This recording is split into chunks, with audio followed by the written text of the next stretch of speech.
안녕하세요, 다니입니다. 10월 18일 화요일 코스피 종목 마감 브리핑 영상 시작하겠습니다.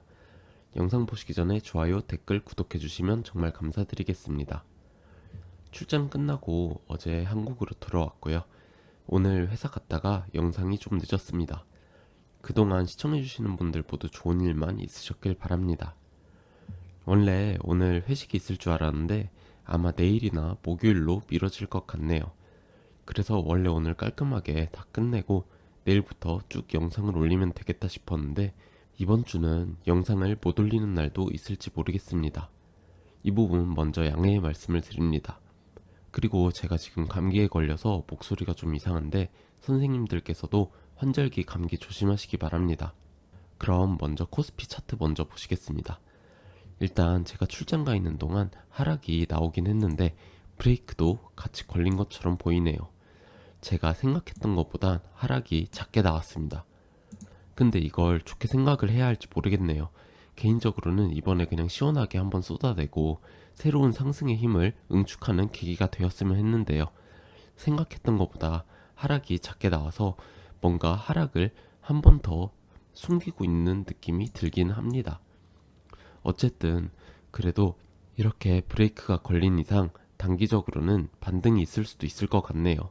일단 이쪽 라인까지는 높은 확률로 갈 거라고 보고요. 만약 반등이 좀 더 크게 나온다면 이쪽 하락 채널 상단을 터치하러 갈 수도 있을 것 같이 보입니다.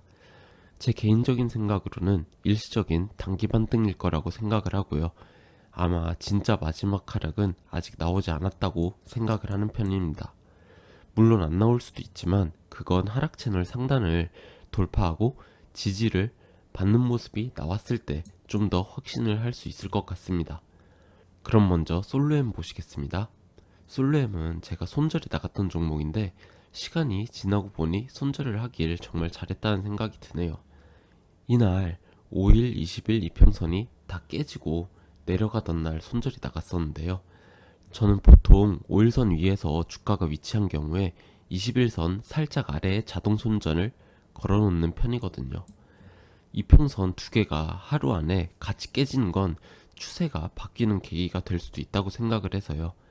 여튼 솔로엠은 손절을 했던 종목인데 지금 위치에서는 또 들어가 볼만 하지 않나 라는 생각이 들긴 합니다.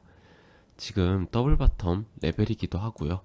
이번 주에 양봉이 뜨면서 다시 5일선 위로 올려놨거든요. 그래서 단기 반등을 먹으러 들어가 볼 만한 자리라고는 생각이 되긴 합니다. 물론 손절은 짧게 잡아야겠죠. 전저점이 깨지면 손절을 하는 걸로 잡고 들어가 볼 만한 자리라고 생각하는데요. 저는 일단은 내일 하루 정도는 더 보고 결정을 해볼 생각입니다. 내일 5일선을 깨고 내려가지 않는다면 종가 베팅을 한번 들어가 볼 만하지 않나 생각됩니다. 다음으로 대한전선 보시겠습니다. 대한전선은 오늘 드디어 갭상승 스타트를 하면서 하락 추세선을 돌파하고 위로 올라와 있습니다.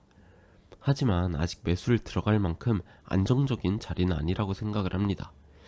자주 말씀을 드리지만 추세선 돌파를 하는 경우에 이렇게 너무 크게 올라가줘도 문제고 너무 짧게 돌파를 해도 문제라고 생각을 한다고 말씀을 드렸었죠. 뭐든 적당히가 가장 좋은 거고 가장 어려운 거긴 한데요. 개인적으로 볼 때는 지금보다는 조금 더 상승을 해줬다가 조정을 받아야 한다고 생각을 합니다. 그리고 그 조정이 깊지 않고 리테스트 지점에서 지지를 잘 받아줘야 한다고 생각을 하고요. 일단 대한전선도 이번 주 움직임을 좀 더 봐야겠습니다. 다음으로 LG에너지솔루션 보시겠습니다. LG에너지솔루션은 제가 이쪽 자리에서 44만원 라인대에서 매수를 들어가겠다고 말씀을 드렸었죠. 운이 좋게도 42만원 라인을 살짝 깨고 크게 반등을 해준 모습입니다. 대충 10% 정도 수익 중이네요. 일단 오늘 위치에서 팔까 말까 고민을 굉장히 많이 했었는데요. 일단은 그냥 가지고 있기로 했습니다. 제가 기대하는 시나리오는 이쪽 상승 추세선 라인에서 살짝 내려왔다가 지지를 받으면서 다시 올라가 주기를 기대를 하고 있습니다.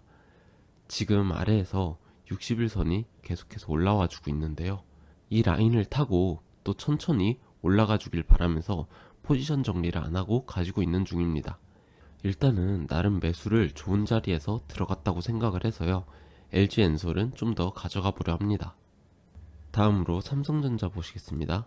삼성전자도 하락채널 상단을 살짝 뚫으면서 마감을 했습니다. 하지만 대한전선과 마찬가지로 지금 이 정도로 확실히 뚫었다고 보기는 어려울 것 같고요. 최소한 바로 위에 있는 60일선은 터치를 해야 한다고 생각을 합니다. 그리고 리테스트를 하면서 지지를 받는 모습도 보여줘야겠고요. 제 개인적으로는 삼성전자 최저점은 5만원 이하일 거라고 생각을 하는 편이라서요.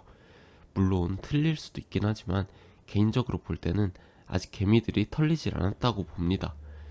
개미들을 기다리다가 지치게는 만들어 놨는데 아직 확실한 공포감을 주진 않았다는 거죠. 아마 한 번은 이때처럼 짧고 깊은 하락을 한 번은 줄 거라고 생각을 합니다. 보유하고 계신 분들은 이때 물량을 꼭 쥐고 계셔야 할 거고요. 여튼 삼성전자도 제대로 돌파를 해줄지 아니면 다시 하락 채널로 들어가 버릴지 이번 주 움직임을 잘 봐야겠습니다. 다음으로 셀트리온 보시겠습니다. 셀트리온은 제 매매에 있어서 조금 아쉽긴 하네요. 원래는 제가 3차 매수에 들어갈 자리가 나왔었는데요. 15만 5천원 라인까지 내려올 것 같아서 좀 더 보다가 들어가려고 기다리고 있었는데 그냥 매수를 할 걸 그랬습니다. 사실 지금 자리도 막 그렇게 상승이 보이는 자리는 아니긴 한데요. 224일선을 뚫고 이쪽 채널 안으로 진입을 해서 횡보를 한다면 제가 원래 매수를 하려 했던 이 지점은 정말 좋은 매수 타점이 될 겁니다. 이미 지나고 나서 보면 말이죠. 여튼 아직까진 어떻게 될지 모르니 좀 더 봐야겠네요. 개인적으로는 이쪽 채널 하단에 맞고 내려올 확률도 있어 보입니다. 맞고 살짝 내려왔다가 다시 돌파가 나오느냐 아니면 다시 흘러내리느냐가 관전 포인트겠네요. 마지막으로 LG생활건강 보시겠습니다. LG생활건강은 출장가 있는 동안 많이 내려왔네요. 처음에 예상했던 대로 채널 상단 리테스트를 하러 내려가고 있다고 봅니다. 물론 지금 자리에서 살짝 브레이크가 걸리긴 했지만 결국은 내려와서 리테스트를 하고 지지를 받아주는 게 더 깔끔한 모양이라고 생각이 되고요. 물론 어디가 저점일지는 알 수 없지만 최소한 채널 안으로 다시 진입을 한다거나 이쪽 장기 지지선을 깨고 내려가는 일은 없었으면 합니다. 이쪽 지지선이 깨지면 위험하다고 생각이 되고요. 낮은 확률로 깨질 수도 있을 것 같긴 합니다만 그러지 않았으면 좋겠네요. 깨지게 된다면 언젠가 다시 올라오긴 올라오겠지만 회복을 하는데 시간이 많이 걸릴 거라고 생각을 합니다. 여튼 저는 이제 조금만 더 내려와서 리테스트를 해주면 매수를 들어가 볼 생각이고요. 이쪽 44만원 라인까지 내려온다면 추가 매수로 대응을 해볼 생각입니다. 오늘도 시청해주셔서 감사드리고요. 좋은 하루 되시기 바랍니다. 감사합니다.